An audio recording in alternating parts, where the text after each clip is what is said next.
What are the downsides to being highly intelligent?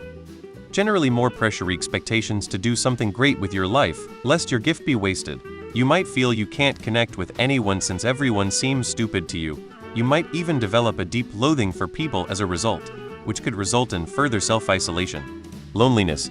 The more you know, the more capacity you have for understanding how much we all don't know. It's very easy to become overwhelmed by how messed up the world is, but paralyzed to even begin to make a positive change to any aspect of it. A tendency to intellectualize your own trauma and mental or emotional issues without actually processing or coming to terms with them. It's one thing to understand something conceptually. It's another to actually understand it on a level deep enough for healing and personal growth. Finding like-minded people is difficult. I knew this guy in college who was extremely smart, genius-level IQ, the kind of brain that could think of abstract concepts way quicker than the rest of the population. But he always seemed isolated and kinda miserable.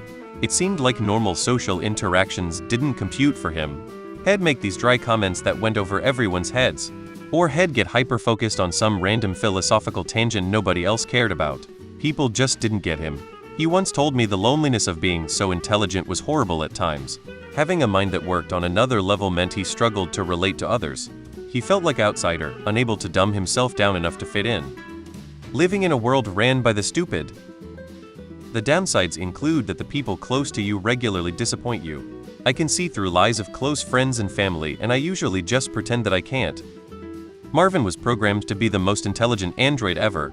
When he was switched on, he immediately fell into a deep and profound depression.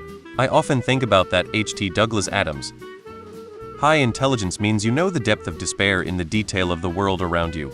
Ignorance is bliss is something that often crosses my mind. Would I rather be smart and depressed or stupid and happy? Does there need to be a trade-off? Feeling very lonely all the time. Your mind works too fast, your mouth speaks too slow, you stutter. One of the smartest guys I knew was also the biggest drunk. I feel like he had to dumb himself down with booze to talk with normal folk. He drank until he could barely walk 2 or 3 nights per week. I thought he was going to fail out of his postgraduate program. Instead, he was second in his class competing against other future tax lawyers. Lack of confidence, always feeling alone, frustration in having to explain things constantly to people that automatically can't see it. When you're young, things are too easy, so you never learn how to deal with failure or how to work hard. When you're older, you get pushed into roles where you can be most useful, not what makes you happy, and people will guilt you for not wanting to live up to your potential. You notice incompetence. Bertrand Russell said it best, "I've made an odd discovery. Every time I talk to a savant, I feel quite sure that happiness is no longer a possibility. Yet when I talk with my gardener, I'm convinced of the opposite." A lot of smart people seem to be perpetually miserable, dealing with anxiety and depression and stuff. And just because someone is smart, doesn't mean that they are smart in handling their personal life. Sometimes the smartest people are the worst at that stuff. Stupid people drive you crazy, overthinking things, which can lead to loneliness and depression. Plus, everyone has beliefs they haven't examined, but hold firmly to and will create retroactive justifications for why they are right. But more intelligent people can create a better-sounding defense for an idea that's still wrong, which can be harder to disprove to them, and go on to convince other people and do more harm. There are many cases of the exceptionally intelligent, and talking genius-level intellects, being incredibly isolated, lonely and depressed. A genius is always the smartest person in the room, genuinely operating on a level above everyone around them. It can make them feel like they have no one to talk to, no peers, no one who can understand what it is they experience. These cases are also often used by morons with an overly inflated sense of their own intelligence to justify being rude and antisocial. When I was in graduate school for special education, one of my profs was a gifted educator. Researcher. Gifted falls under the umbrella of special education. It's an exceptionality. He really put it in perspective for me. Average IQ is 100, right?